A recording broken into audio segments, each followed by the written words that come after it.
My dear RCB fans, congratulation. நீங்க நல்லா performance பண்றீங்க, நல்லா விளையாடுறீங்க. பட் அது மட்டும் போதாது. Respect for all. ஓகே, அண்ணன் சொல்றாரு ரெஸ்பெக்ட் ஃபார் ஆல் அப்படிங்கிறாரு. ஏன்னா ஏதோ ஒரு டீமு பிளே ஆஃப் போகாததுக்கு நடு ரோட்டில் வச்சு கேக்கு கட் பண்ணீங்கல்ல, அப்போ தரலையான அந்த ரெஸ்பெக்டு அப்போ உங்களுக்கு தரலையா?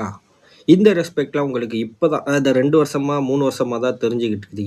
ஏன்னா இந்த 2 வருஷமாக தான் நம்ம அடி வாங்கிட்டு இருக்கோம், அதனால அந்த ரெஸ்பெக்ட் தெரியுது. நம்ம ரெஸ்பெக்ட் எப்படி இருக்கும்? ஜெயிச்சா ஒரு மாதிரி இருக்கும், தோத்தா ஒரு மாதிரி இருக்கும். தோத்தா இப்படி இருக்கும், ஜெயிச்சா நடு ரோட்டில் நின்று கேக்கு வெட்டுவோம். அந்த மாதிரி தான் நம்ம ரெஸ்பெக்டும் இருக்குது. ஸோ நம்ம அவங்க ரெஸ்பெக்டை பற்றி நம்ம பேசக்கூடாது. நம்ம 17 வருஷமாக பண்ணது ரெஸ்பெக்ட் தான் இப்போ அவங்க திரும்ப பண்ணிட்டு இருக்காங்க.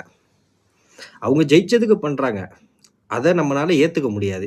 நமக்கு தான் எப்போவுமே ஏற்றுக்கிற பக்குவமே கிடையாது. நம்மக்கிட்ட கப்பு இருக்குது, 5 கப்பு இருக்குது, இதெல்லாம் சொல்லி சமாளித்து போயிடுவோம். ஆமாம், தோத்துட்டோன்னு ஒத்துக்க மாட்டோம். அவனுங்க தோத்துக்கிட்டோன்னு ஒத்துக்கிட்டு அமைதியாக தான் இருப்பானுங்க. நம்ம அதை அந்த கப்பை வாங்கிட்டு வந்து பேசு, எங்ககிட்ட 5 கப்பு இருக்குது, நீ பேசுகிறது கேட்கல, மேலே வந்து பேசு அப்படிங்கிறதெல்லாம் நம்ம தான் பண்ணுவோம். அப்புறம் இன்னொன்று கூட சொல்லுதீங்க. ஹலோ சூப்பர் ஃபேன்ஸ், எல்லாருக்கும் வணக்கம். ஃபர்ஸ்ட் நான் சேஃபா ரூமுக்கு வந்துட்டேன். சேஃபாக நான் வீட்டுக்கு வந்துட்டேன் அப்படின்னு இல்லை, தெரியாது, எனக்கு தெரில. ஏன்னா ஆர்சிபி ஃபேன்ஸ் சின்னசாமி ஸ்டேடியத்துலேருந்து வெளியே வரும்போதே உங்களை அடிச்சு போட்டுற போகிறாங்களா என்னன்னு எனக்கு தெரில.